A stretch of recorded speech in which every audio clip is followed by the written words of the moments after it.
किस तरह से भारत को एक फेल्ड कंट्री कह रहे हैं वो। तीसरी बात यह है कि न सिर्फ भारत के बारे में कमेंट कर रहे हैं, टैरिफ्स लगा रहे हैं भारत के ऊपर। सबसे ज्यादा पूरी दुनिया में जिन देशों में टैरिफ लगाया गया है उनमें भारत शामिल है, और जिनमें कम लगाया गया है उनमें पाकिस्तान शामिल है। तो दोनों तरफ, यानी जहां भारत को ज्यादा चुभता है वो बातें कर रहे हैं, पाकिस्तान की लगातार तारीफ करते हैं, उनके उस सेनाध्यक्ष को बुला के अपने यहाँ लंच कराते हैं जो हमारे यहाँ पहलगाम के लिए जिम्मेदार है, ये जो हम समझते हैं दरअसल कि पहलगाम के लिए जिम्मेदार है। तो हर तरह से मैं कहूंगी जिससे rubbing in the wrong place जिसको बोलते हैं, हमेशा वो करने की कोशिश करें। तो ये पर्सनल दुश्मनी वाली बात, आप ये क्लैश देख रहे हैं दो नेताओं का। See, there are two things here.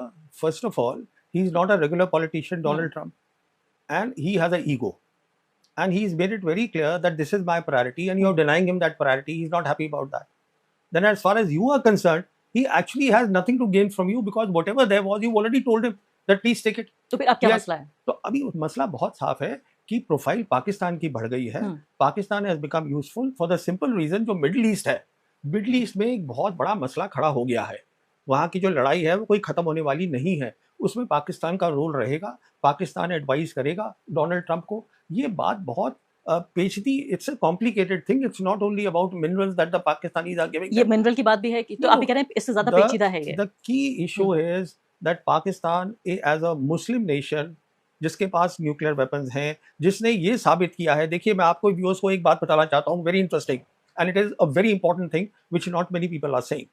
वो ये है, after the 1971 war that Mrs Gandhi fought and we created Bangladesh, सोच ये थी दुनिया के अंदर कि हिंदुस्तान की फौज जो है वो पाकिस्तान की फौज से बहुत बेहतर है, कन्वेंशनल कैपेबिलिटी में वी आर सुपीरियर। ऑपरेशन सिंदूर ने वो तोड़ दिया है।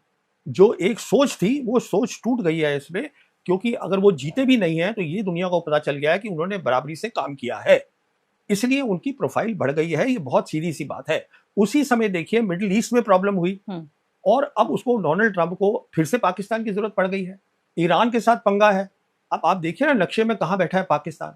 पाकिस्तान ईरान के साथ जुड़ के बैठा है, पाकिस्तान अफगानिस्तान के साथ जुड़ के बैठा है, उसके आगे सेंट्रल एशियन रिपब्लिक्स है। और सुनिए आगे की बात, जो डोनाल्ड ट्रंप के अभी जो उन्होंने अपॉइंट करा है American ambassador to India Sergio Gor, ये पहली बार हुआ है, पहली बार कि American ambassador to India has been given a additional task. Additional role क्या है? To be a special envoy for South Asia and Central Asian republics. अब इसमें पाकिस्तान और फील्ड मार्शल मुनीर का बहुत बड़ा काम है।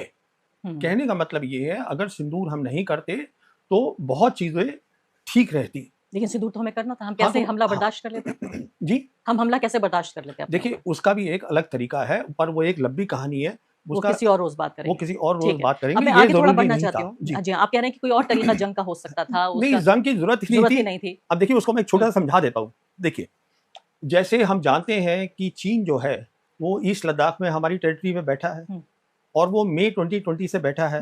हम उसको फिजिकली उठा तो नहीं पाए ना। क्यों नहीं उठा पाए? क्योंकि उसके पास वॉर फाइटिंग कैपेबिलिटी है। अगर हिंदुस्तान की फौज ने वॉर के फाइटिंग कैपेबिलिटी बनाई होती, 1990 में कश्मीर में प्रॉब्लम शुरू हुई, 35 साल में हमने वो नहीं बनाई, इसीलिए वो प्रॉक्सी वॉर भी करते रहे, क्योंकि वो डरते ही नहीं है। और अब सिंदूर ने ये साबित कर दिया है दुनिया को कि वो कम नहीं है। सीधी सी बात। अब मैं अगली बात पे आ जाती हूँ, वह है चीन। जैसे मैंने कहा कि एक ऐसा शब्द जिसको बोलने के लिए तैयार नहीं है भारत में लोग। तमाम तरह के कब्जे कर रखे हैं, चाहे अरुणाचल का हम जिक्र कर लें, चाहे हम किसी भी तरह से इसको देख लें, भारतीय फौजियों की हत्या करने से लेकर हर तरह से। चीन का फिलहाल मुझे आप ये बताइए कि उसकी ताकत को कोई ऐसा पैमाना है जो माप सके? देखिए, चीन बहुत ताकतवर मुल्क है। आज दुनिया में क्या हो रहा है, एक बहुत बड़ा सैलाब आ रहा है, स्ट्रक्चरल चेंजेस हो रहे हैं। और वो चेंज क्या है वो मैं आपको बताता हूँ बहुत दो लाइंस में। सारी जियोपॉलिटिक्स या सारी दुनिया का जो सोच थी वो थी focused on America and Europe, पर चीन का इतना बड़ा राइज हुआ है, economic rise, economic super power बन गया है कि वो सारी की सारी सोच हमारे एरिया में आ गई है। वो सिर्फ चीन के कारण हुआ है।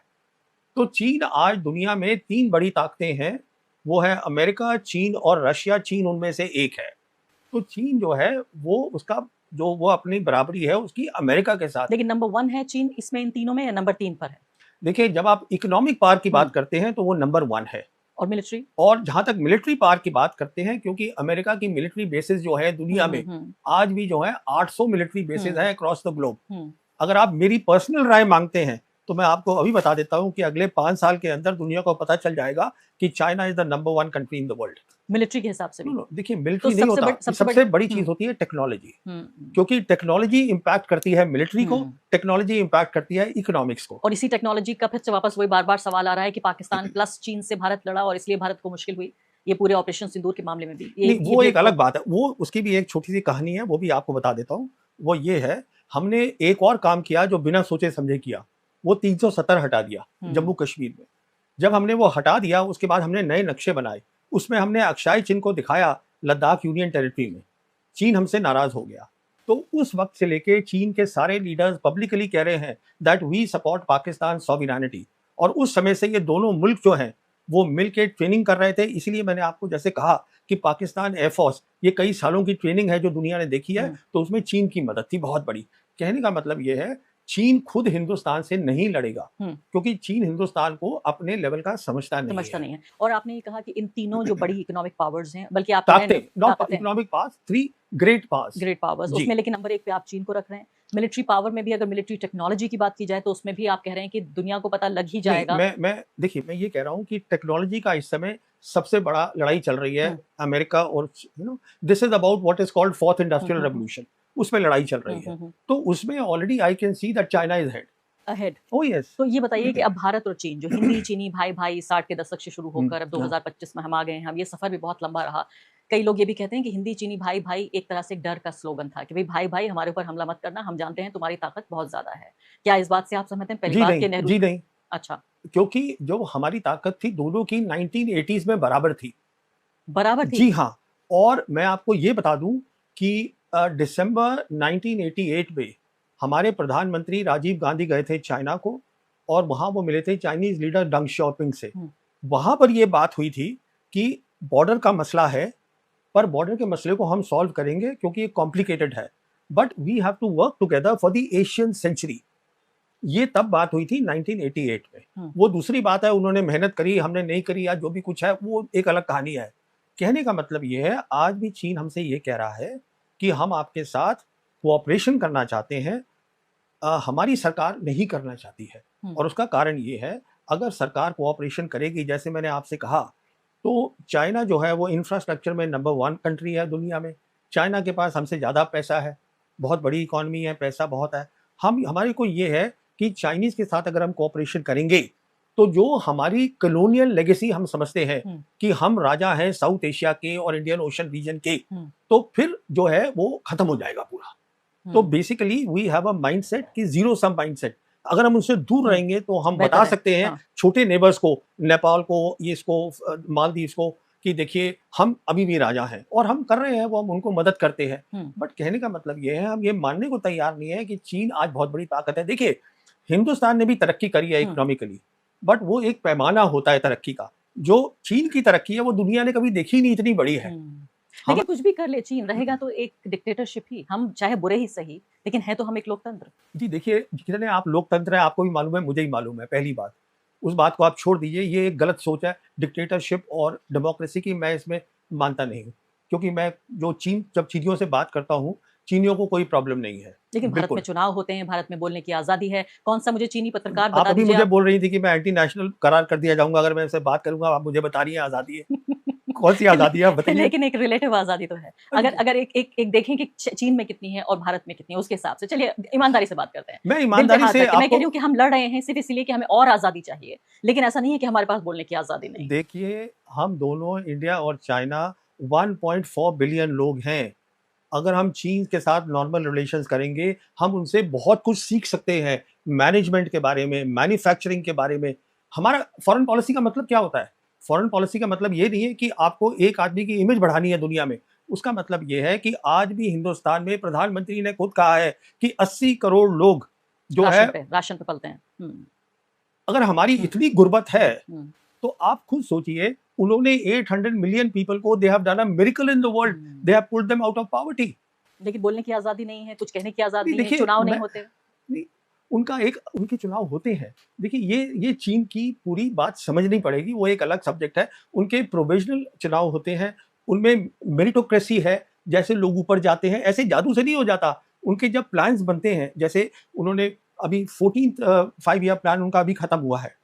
उस प्लान में उन्होंने कहा था कि हम ये टेक्नोलॉजीज अपनी ईजाद करेंगे और 80% दे हैव अकम्प्लिश्ड।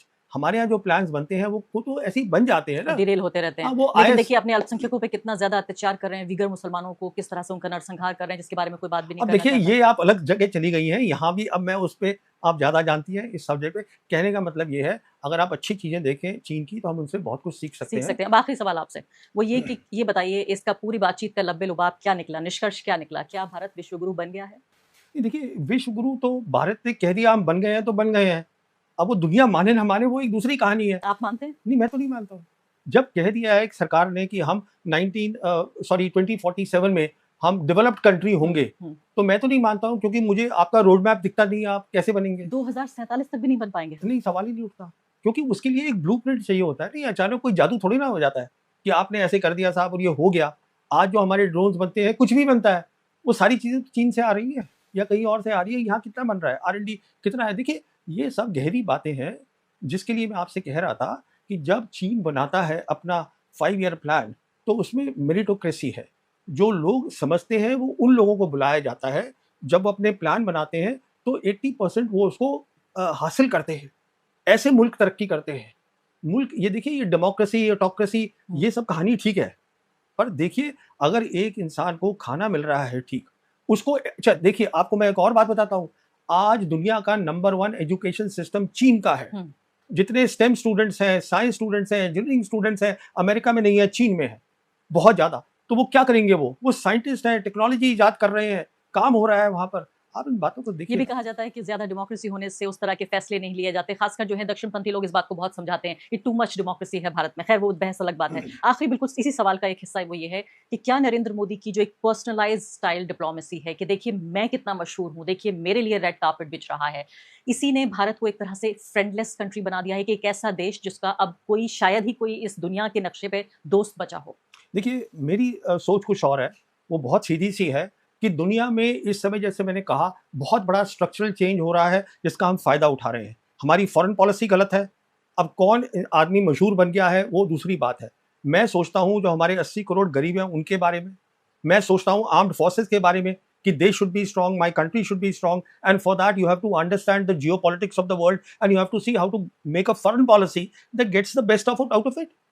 मुझे कोई उसमें परेशानी नहीं है कि प्रधानमंत्री विश्व गुरु बन रहे हैं या क्या बन रहे हैं, दैट इज फाइन विद जब मी। तक लोगों का फायदा हो रहा है आपको इससे कोई दिक्कत लोगों का नहीं। नहीं, हाँ, लोगों का आम नहीं, लोगों का, हाँ, आम लोगों का, हाँ, करेक्ट। बिल्कुल, आम आई एम लोगों वेरी का। Happy with that, show me the progress, I be so delighted. It worries me to see the Indian armed forces, वहां पे नैरेटिव चला रहे हैं आप, दिख रहा है हमको, ये प्रॉब्लम। जी, बहुत बहुत शुक्रिया आपका प्रवीण साहनी जी हमारे यहाँ Thank you. आने के लिए, तमाम बातचीत के लिए। उम्मीद हम ये करते हैं कि हमारे दर्शक जो अक्सर उनको प्रोपेगेंडा टेलीविजन पे नजर आता है, और वो भी कहीं ना कहीं उनकी आंख में धूल झोंकना, एक झांसा जिसे कहा जाता है, एक झांसे में लेना। उम्मीद ये है कि यहाँ तथ्यों की जो बारिश और टूथ बॉम्ब इस स्टूडियो में गिरे हैं, उससे आपको कम से कम हालात को समझने में आपको जरूर मदद मिली होगी। शुक्रिया।